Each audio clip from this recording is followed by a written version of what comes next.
Salam Akademia. Saya Anggreni Sukmawati, dosen Divisi SDM dan Organisasi, Departemen Manajemen, Fakultas Ekonomi dan Manajemen, Institut Pertanian Bogor. Pada kesempatan ini, mengajak Anda untuk mendiskusikan mengenai manajemen talenta. Seperti kita ketahui, semua perusahaan membutuhkan karyawan. Tetapi, tidak semua karyawan itu penting bagi perusahaan. Ada karyawan kalau keluar, kita mudah mencari gantinya. Ada juga, kalau karyawan itu keluar, maka kinerja perusahaan akan terganggu. Bill Gates pernah mengatakan bahwa silahkan ambil 25 eksekutif penting kami yang punya kinerja tinggi, maka dalam waktu tidak lama lagi Microsoft akan runtuh. Mengapa demikian? Beberapa pakar manajemen memulai penelitian apa yang membedakan.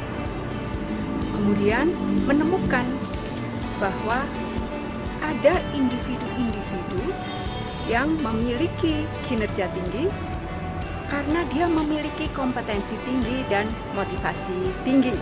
Nah, itulah yang sangat diperlukan oleh perusahaan. Maka itulah yang disebut sebagai talenta.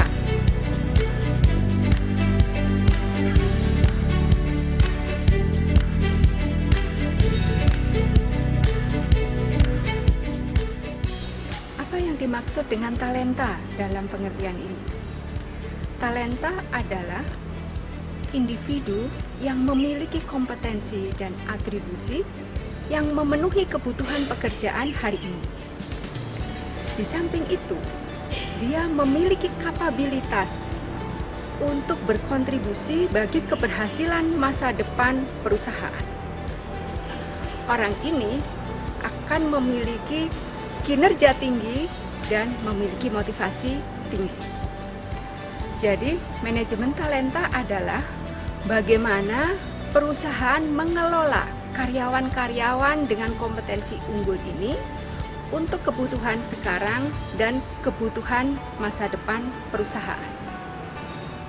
Tahapan penting di dalam penerapan manajemen talenta ini dimulai dengan penetapan jabatan kunci. Apa yang dimaksud dengan jabatan kunci? Jabatan kunci adalah jabatan-jabatan yang memiliki nilai strategis bagi perusahaan, di mana dia akan menjadi penggerak inti bagi kemajuan perusahaan. Jabatan kunci ini memiliki 3 karakteristik. Yang pertama, kita identifikasikan jabatan-jabatan yang berdampak besar bagi kemampuan perusahaan untuk menghasilkan keuntungan. Langkah penting di dalam penerapan manajemen talenta adalah mengidentifikasi jabatan-jabatan kunci bagi suatu perusahaan. Bagaimana cara kita mengidentifikasinya? Yang pertama, jabatan kunci memiliki karakteristik berdampak besar bagi kemampuan perusahaan untuk membangun masa depan. Karakteristik kedua, jabatan-jabatan tersebut harus diisi oleh karyawan-karyawan dengan kompetensi tinggi dan motivasi tinggi untuk berkinerja. Karakteristik ketiga, jabatan-jabatan kunci tersebut memberikan kinerja yang berbeda ketika diduduki oleh karyawan dengan kompetensi biasa-biasa saja atau dengan kompetensi tinggi. Jadi misalnya, suatu jabatan manajer pemasaran ketika dijabat dengan karyawan kompetensi biasa-biasa saja, dia membukukan keuntungan 1 miliar. Tetapi ketika dijabat oleh karyawan dengan kompetensi tinggi, maka dia berhasil membukukan keuntungan 2 kali lipatnya. Apakah jabatan kunci harus posisi manajer? Tidak harus. Sangat tergantung pada jenis perusahaannya.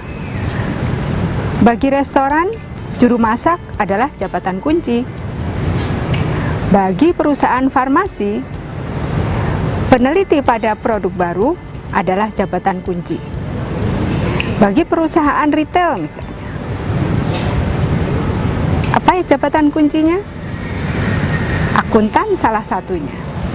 Tahap berikutnya adalah kita mengidentifikasi karyawan kunci. Yang dimaksud dengan karyawan kunci adalah karyawan dengan kompetensi tinggi dan motivasi tinggi sehingga menghasilkan kinerja yang tinggi dan potensial menjadi pimpinan-pimpinan perusahaan di masa depan. Bagaimana kita mengidentifikasi para karyawan bintang di lingkungan kerja?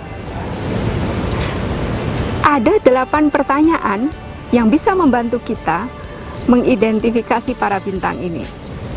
Yang pertama, apakah dia mempunyai cukup tinggi dalam menentukan target kerjanya?